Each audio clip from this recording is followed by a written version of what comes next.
Bagaimana mereka percaya kepada Dia yang belum mereka dengar? Dan bagaimana mereka mendengar jika tiada yang memberitakan? Seperti ada tertulis, alangkah indahnya kaki orang yang membawa kabar baik. Sekarang mari kita membaca firman Tuhan dari Mazmur pasal 26. Doa mohon dibenarkan oleh Tuhan. Dari Daud, berilah keadilan kepadaku ya Tuhan, sebab aku telah hidup dalam ketulusan. Kepada Tuhan aku percaya dengan tidak ragu-ragu. Ujilah aku ya Tuhan dan cobalah aku. Selidikilah batinku dan hatiku, sebab mataku tertuju pada kasih setiamu, dan aku hidup dalam kebenaranmu. Aku tidak duduk dengan penipu, dan dengan orang munafik aku tidak bergaul. Aku benci kepada perkumpulan orang yang berbuat jahat, dan dengan orang fasik aku tidak duduk. Aku membasuh tanganku tanda tak bersalah, lalu berjalan mengelilingi mezbahmu ya Tuhan, sambil memperdengarkan nyanyian syukur dengan nyaring dan menceritakan segala perbuatanmu yang ajaib. Tuhan, aku cinta pada rumah kediaman-Mu dan pada tempat kemuliaan-Mu bersemayam. Janganlah mencabut nyawaku bersama-sama orang berdosa, atau hidupku bersama-sama orang penumpah darah, yang pada tangannya melekat perbuatan mesum, dan yang tangan kanannya menerima suapan.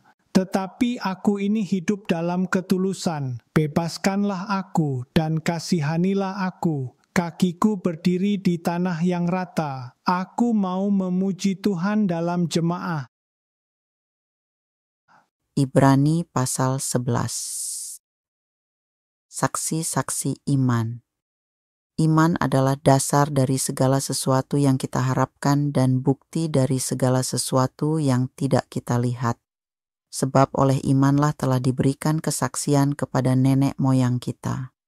Karena iman kita mengerti bahwa alam semesta telah dijadikan oleh firman Allah, sehingga apa yang kita lihat telah terjadi dari apa yang tidak dapat kita lihat. Karena iman Habel telah mempersembahkan kepada Allah korban yang lebih baik daripada korban Kain. Dengan jalan itu, ia memperoleh kesaksian kepadanya bahwa ia benar. Karena Allah berkenan akan persembahannya itu, dan karena iman ia masih berbicara sesudah ia mati. Karena iman Henokh terangkat, supaya ia tidak mengalami kematian, dan ia tidak ditemukan karena Allah telah mengangkatnya. Sebab sebelum ia terangkat, ia memperoleh kesaksian bahwa ia berkenan kepada Allah. Tetapi tanpa iman tidak mungkin orang berkenan kepada Allah. Sebab barang siapa berpaling kepada Allah, ia harus percaya bahwa Allah ada dan bahwa Allah memberi upah kepada orang yang sungguh-sungguh mencari Dia. Karena iman, maka Nuh dengan petunjuk Allah tentang sesuatu yang belum kelihatan, dengan taat mempersiapkan bahtera untuk menyelamatkan keluarganya. Dan karena iman itu ia menghukum dunia, dan ia ditentukan untuk menerima kebenaran sesuai dengan imannya. Karena iman Abraham taat ketika ia dipanggil untuk berangkat ke negeri yang akan diterimanya menjadi milik pusakanya, lalu ia berangkat dengan tidak mengetahui tempat yang ia tujui. Karena iman ia diam di tanah yang dijanjikan itu seolah-olah di suatu tanah asing, dan di situ ia tinggal di kemah dengan Ishak dan Yakub yang turut menjadi ahli waris janji yang satu itu. Sebab ia menanti-nantikan kota yang mempunyai dasar yang direncanakan dan dibangun oleh Allah. Karena iman ia juga dan Sarah beroleh kekuatan untuk menurunkan anak cucu walaupun usianya sudah lewat, karena ia menganggap Dia yang memberikan janji itu setia. Itulah sebabnya, maka dari satu orang, malahan orang yang telah mati pucuk, terpancar keturunan besar, seperti bintang di langit dan seperti pasir di tepi laut yang tidak terhitung banyaknya. Dalam iman mereka semua ini telah mati sebagai orang-orang yang tidak memperoleh apa yang dijanjikan itu, tetapi yang hanya dari jauh melihatnya dan melambai-lambai kepadanya, dan yang mengakui bahwa mereka adalah orang asing dan pendatang di bumi ini. Sebab mereka yang berkata demikian menyatakan bahwa mereka dengan rindu mencari suatu tanah air. Dan kalau sekiranya dalam hal itu mereka ingat akan tanah asal yang telah mereka tinggalkan, maka mereka cukup mempunyai kesempatan untuk pulang ke situ. Tetapi sekarang mereka merindukan tanah air yang lebih baik, yaitu satu tanah air sorgawi. Sebab itu Allah tidak malu disebut Allah mereka, karena Ia telah mempersiapkan sebuah kota bagi mereka. Karena iman maka Abraham tatkala ia dicobai mempersembahkan Ishak. Ia yang telah menerima janji itu rela mempersembahkan anaknya yang tunggal, walaupun kepadanya telah dikatakan, keturunan yang berasal dari Ishaklah yang akan disebut keturunanmu. Karena ia berpikir bahwa Allah berkuasa membangkitkan orang-orang sekalipun dari antara orang mati, dan dari sana ia seakan-akan telah menerimanya kembali. Karena iman, maka Ishak sambil memandang jauh ke depan, memberikan berkatnya kepada Yakub dan Esau. Karena iman, maka Yakub ketika hampir waktunya akan mati, memberkati kedua anak Yusuf, lalu menyembah sambil bersandar pada kepala tongkatnya. Karena iman, maka Yusuf menjelang matinya memberitakan tentang keluarnya orang-orang Israel dan memberi pesan tentang tulang belulangnya. Karena iman, maka Musa, setelah ia lahir disembunyikan selama 3 bulan oleh orang tuanya, karena mereka melihat bahwa anak itu elok rupanya dan mereka tidak takut akan perintah raja. Karena iman, maka Musa, setelah dewasa menolak disebut anak putri Fir'aun, karena ia lebih suka menderita sengsara dengan umat Allah daripada untuk sementara menikmati kesenangan dari dosa. Ia menganggap penghinaan karena Kristus sebagai kekayaan yang lebih besar daripada semua harta Mesir, sebab pandangannya ia arahkan kepada upah. Karena iman, maka ia telah meninggalkan Mesir dengan tidak takut akan murka raja. Ia bertahan sama seperti ia melihat apa yang tidak kelihatan. Karena iman, maka ia mengadakan Paskah dan pemercikan darah, supaya pembinasa anak-anak sulung jangan menyentuh mereka. Karena iman, maka mereka telah melintasi Laut Merah, sama seperti melintasi tanah kering, sedangkan orang-orang Mesir tenggelam ketika mereka mencobanya juga. Karena iman, maka runtuhlah tembok-tembok Yerikho setelah kota itu dikelilingi 7 hari lamanya.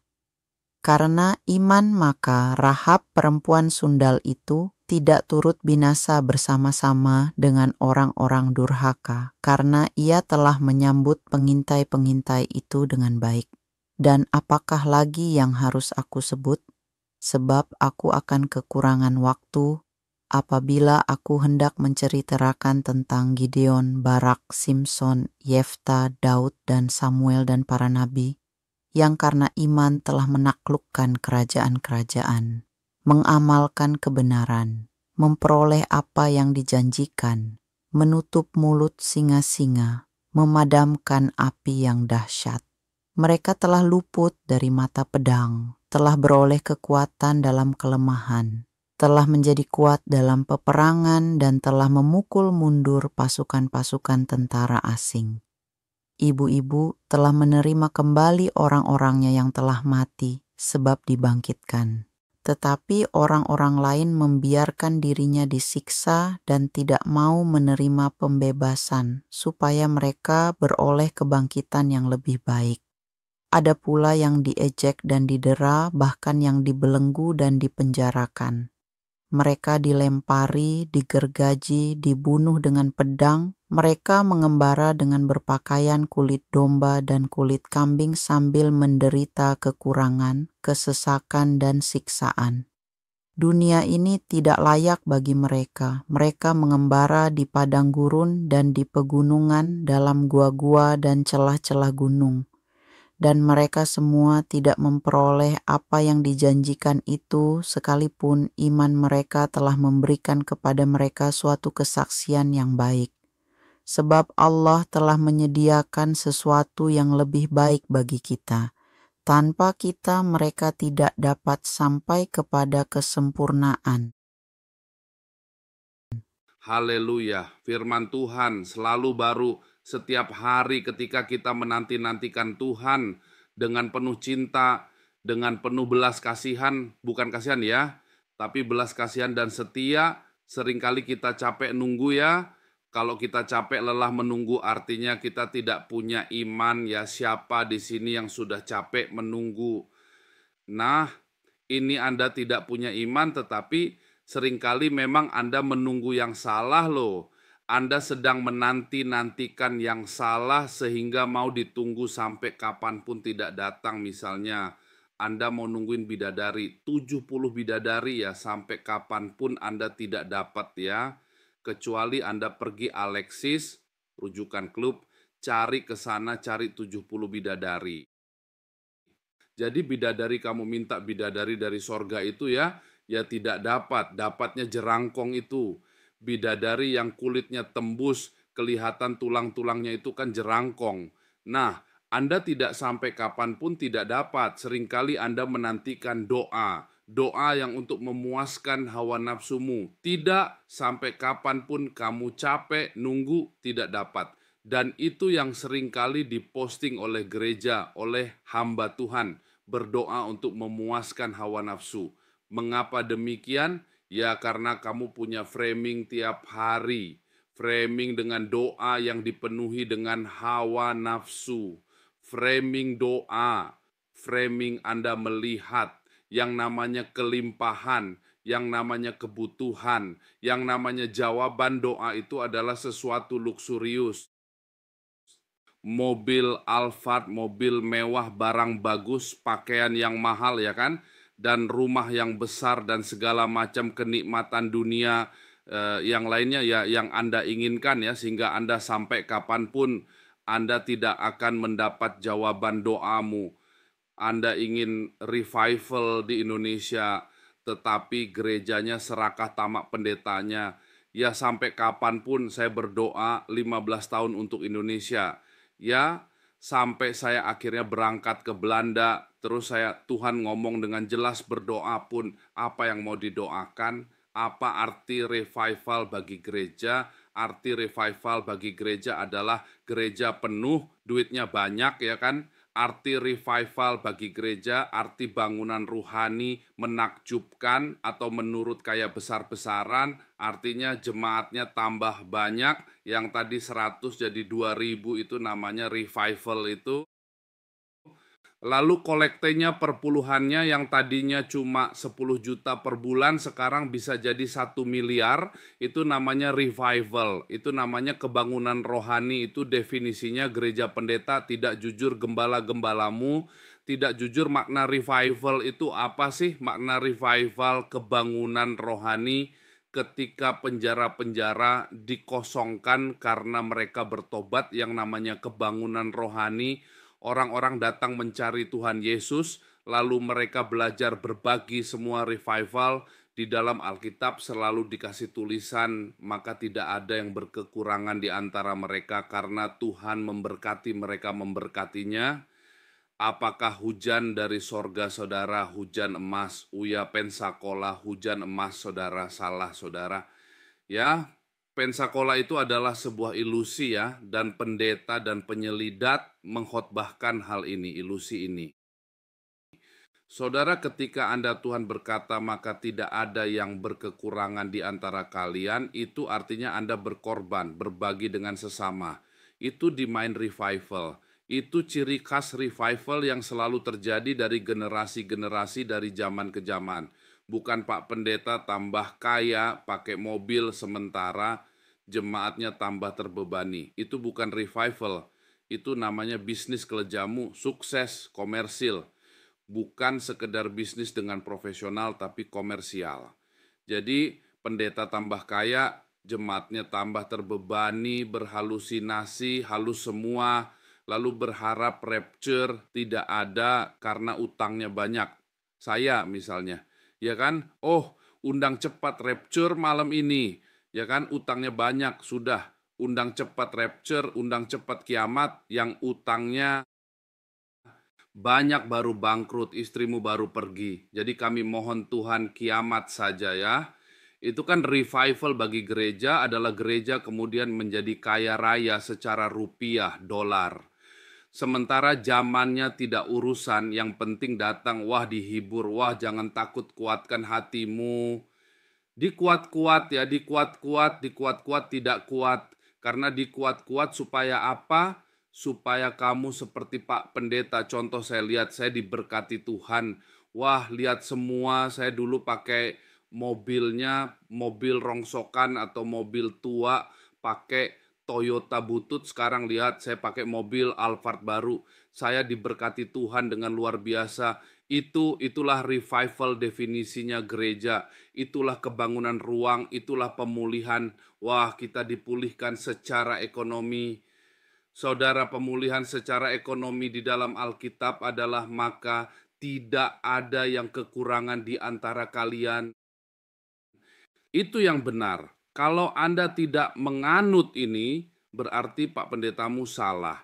Alkitab dengan jelas, maka tidak ada yang kekurangan di antara mereka, sebab mereka selalu menjual apa yang mereka miliki dan membagi-bagikannya. Itulah Pensacola. Kalau Pensacolamu tidak seperti itu, tapi hujan emas, debu emas, itu kamu sedang terpengaruh. Kamu sedang terpengaruh. Sebab yang namanya iman yang benar, amat iman yang benar, hidup dalam iman adalah hidup ketika kamu terus menanti-nantikan Tuhan di dalam perbuatan baik, di dalam kamu berbagi, namanya berbagi. Kamu punya 1 miliar, kamu membagi 10.000. Itu kamu jangan tanya, itu namanya bukan bagi. Ya, kalau punya 1 miliar, kamu berbagi 800 juta, itu namanya berbagi. Kalau kamu punya 10 juta, kamu cuma ngasih 10.000, namanya bukan berbagi. Kamu punya 10 juta, kamu kasih, kamu buat berbagi dengan sesama, ngasih makan 3 juta, 4 juta, itu namanya berbagi. Ya, benar-benar saudara. Kalau apa-apa saya punya 20 juta sebulan. Lalu dibagi semuanya, cuma tak potong buat bayar pajak, buat bayar asuransi karena wajib asuransi, buat bayar sewa rumah, sisanya saya bagi semua. Ada sisa lagi kita kirim ke yayasan, ada sisa lagi kita kirim ke yayasan. Ya, dulu kan kita berlimpah ya, tidak jarang sampai 30 sampai 40 juta sebulan ya. Segini, baru lalu ngirim itu 10 juta, ini saya cerita, bukan lagi pamer, supaya kamu meniru, supaya kamu nyontoh begitu surplus, kirim semua, tak kirim semua. Kenapa? Ya karena saya di sini semua kita dicukupi kelimpahan, ngapain? Beli baju baru, ya beli-beli kan tidak usah mahal-mahal, biasa. Ini baru ya, ini baru. Kemarin baru beli 2 bulan yang lalu, murah ya, cuma 30 euro itu berapa, 500.000. Ya memang harganya segitulah, paling murah di Belanda ya, di toko kayak Matahari gitu ya, belinya. Soalnya itulah yang namanya iman lo, tiap hari kita percaya, kita beriman ya kan. Kita berbagi berat Pak, katanya Tuhan Yesus.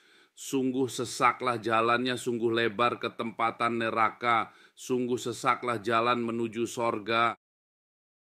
Ya itu kan ada Tuhan Yesus lah, kamu mau yang mana? Wah, aku mau yang lega tapi masuk sorga, lega masuk sorga yang tidak ada. Sudah selawe, jalan selamat kan tidak ada Pak Toping, tidak ada. Saya penasaran jalannya lega masuk sorga, tidak ada. Jalannya lega masuk penyelidat. Ya kan lebih mudah onta masuk lubang jarum daripada orang kaya masuk kerajaan sorga kan. Loh kamu kalau ingin benar-benar punya iman tuh, Abraham pakai kaya, iya Abraham kaya, tapi dia mengorbankan anaknya Ishak. Itu harta yang paling dia idam-idamkan. Dia tunggu puluhan tahun untuk dapat Ishak, dikorbankan. Apa yang menjadi paling berharga dalam hidupmu itu kamu berikan. Itu namanya iman. Kamu berikan bukan buat Pak Pendet, tapi untuk sesama, untuk dibagi kepada orang-orang miskin, sehingga di antara kita tidak ada lagi orang miskin. Anda hanya dengar kotak macam begini, hanya di sini kamu di luar sana, mereka adalah pihak-pihak yang tidak bertanggung jawab, yang siap mengalihkan dana dari jemaat. Di sini kamu diajarin dana dari kantongmu, pindah ke yayasan untuk dibagikan sesuai dengan kebutuhan keperluannya. Sehingga ketika kamu berdoa, Allahku akan mencukupi keperluanku menurut kekayaan dan kemuliaannya. Oh saudara, itu tuh benar-benar dicukupi menurut kekayaan dan kemuliaannya siapa? Melalui Anda. Tuhan tidak pernah kirim hujan emas ya, menakjubkan, atau menurut kayak ceritanya Sunan Kalijaga, Tuhan bikin daun pakai emas, bikin emasnya dari daun. Itu tidak benar. Kamu kalau pergi sama nongkrong di Glodok, Jakarta, Indonesia, apa nongkrong di Sawah Besar, Jakarta, Indonesia, harganya berapa nongkrong? Harganya 1 M lah. Itu bayarnya pakai daun, boleh tidak itu tuh. Sunan Kalijaga tuh emasnya dibuat dari daun. Loh itu kan mukjizat, ya itu tidak benar, tidak ada yang begitu. Tidak ada, itu cuma kisah. Artinya Sunan Kalijaga itu cuma kisah cerita itu. Yang dia bisa, ya katanya si Sunan Bonang itu bisa, apa Sunan Gunung Jati itu bisa mengubah daun jadi emas. Itu cuma kisah, tidak ada yang begitu. Sama Pensacola, hujan emas juga cuma kisah. Kamu jangan mau dibohongi, tidak ada. Lalu bagaimana? Tapi jemaatnya ya oke semua. Kamu sudah lihat jemaatnya Pensacola. Di luar itu masih banyak tunawisma, masih banyak orang miskin. Coba tanya jemaatnya, masih banyak yang miskin. Kamu coba tanya jemaatnya Agios, tidak ada yang miskin. Tidak ada yang sudah bisa bayar uang sekolah, sudah bisa bayar BPJS, tidak ada yang sampai sudah bisa kontrak rumah, tidak ada yang sampai tinggal di jalan. Itu yang Tuhan ajarkan saudara ya. Itulah iman yang benar, emet, kesetiaan. Ngelakunya bukan cuma sekali, terus berulang, terus berulang, terus pulang. Kalau begitu tidak boleh nabung, boleh, tapi lebih penting lagi, kamu berbagi dengan sesamamu ketika ada yang tidak bisa bayar kontrakan. Kamu titipkan ke yayasan. Bukan buat saya saja ngasih kok, ya kan? Lu jemaat bagaimana, tidak enak juga sama Peter, para tunawisma itu kita kasih masih makan. Kita lagi mau mikirkan shelter saya sama Marcel ini, sama Bu Ana lagi mikir gimana. Kita bikin shelter karena ini winter dingin sekali. Setidaknya kita bisa nampung 20 orang deh, gimana jaraknya. Kita lagi cari tempatnya, cuman kita bisa jadi berkat buat jemaat kita. Sehingga tidak ada yang kekurangan, dan kita bisa memberi tumpangan, kita bisa memberi pakaian. Ya Peter itu tunawisma, tapi tiap kali datang dia bisa membawa pakaian, bisa membawa sepeda. Itu Marcel, Junita, dan Andre itu dikasih sepeda itu sama Peter satu-satu, tunawisma saudara. Tidurnya di pantai itu, di Scheveningen, dia pakai jaket, kemudian sekali pakai sleeping bag, ya kan? Di Scheveningen, di pantai itu, di Den Haag. Tapi dia setiap kali datang dia bisa membawa sepeda, curian Pak ya, tidak tahu. Maksudnya kalau kita ditanya pasti bukan. Tolak bagaimana dia membawa, ya kan? Ya kita tidak tahu, maksudnya ada di situ kalau tangkapnya sudah mungkin. Ya Peter itu tidak nyuri juga karena ada kuncinya lengkap. Jadi tidak mungkin curian ada. Ada gembok yang lengkap kalau dia ngasih barang itu ya. Jadi tidak mungkin curian, ya mungkin orang dikasihin ke dia, atau dia punya channel orang-orang yang suka mengutin barang-barang bekas itu. dan dikasih-kasihin. Dan Peter kan orang lama di Denak, ya dia sudah puluhan tahun, jadi banyak kenalan-kenalan ya. Tunawisma, saudara, kamu tidak malu sama Peter, Marcel, Junita, dan Andre dikasih sepeda satu-satu sama Peter, sungguh luar biasa. Ini orang luar biasa memberi ya, jaket bagus-bagus ya, sweater musim dingin bagus-bagus. Tapi kemarin pengurus ada yang urunan yang ngasih voucher buat beli jaket buat orang-orang yang dipastori. 4 orang lalu yang melakukan firman Tuhan ini, Gilbert atau Peter, saudara. Ya jelas Peter lah, Peter dalam kekurangannya dia bisa ngasih sepeda satu-satu kepada anak dipastori, karena memang butuh sepeda mereka ya kemana-mana. Di Belanda kan naik sepeda, soalnya ya si Andre mau daftar ya di kantor imigrasi. Tempatnya jaraknya 40 menit lah kurang lebih ya. Nanti beda-bedanya dari Peter ya kan. Itu loh saudara, dia melakukan apa yang Tuhan kendaki loh. Jangan-jangan di sorga Gilbert jadi kacungnya Peter loh. Kalau Gilbert masuk sorga, kalau Peter masih masuk sorga, mesti yang baptis dan dia berbagi beneran. Makanan dia datang bawa makanan, dia datang bawa kopi, dia datang bawa bolu, enak kek. Kamu kalah sama Peter. Gilbert dalam segala kekurangannya dia bisa memberkati kita. Dan ketika saya memberkati dia terbalik memberkati lagi, hidupnya selalu menjadi berkat, ya. Itu namanya iman ya, haleluya. Bagaimana dengan Anda, kamu pakai imannya Gilbert, apa imannya Peter? Peter yang kita baptis di gereja kita, ya tua umat 70 tahun ya, kemarin baru ulang tahun ya. Tanggal 6 September, imannya siapa? Imannya 26 September ya. Imannya Peter. Apa mau imannya Gilbert? Ya imannya Peter, ya kan? Orang ke Yesus sama surga. Peter jelas ya. Haleluya.